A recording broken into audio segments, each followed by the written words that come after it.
நித்தமும் பாலிலே நீராட்டுவோம், பச்சை நிறத்திலே பட்டாடை நாம் கட்டுவோம். நித்தமும் பாலிலே நீராட்டுவோம், பச்சை நிறத்திலே பட்டாடை நாம் கட்டுவோம். திருநீரின் தத்துவம் தந்தை என்போம், அதில் திகழும் குங்குமத்தை அன்னை என்போம்.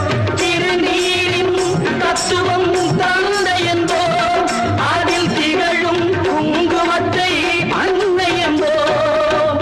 சந்தளம் மணக்குது, கற்பூரம் ஜொலிக்குது, கந்தகிரி போகி வந்தார் நன்மையெல்லாம்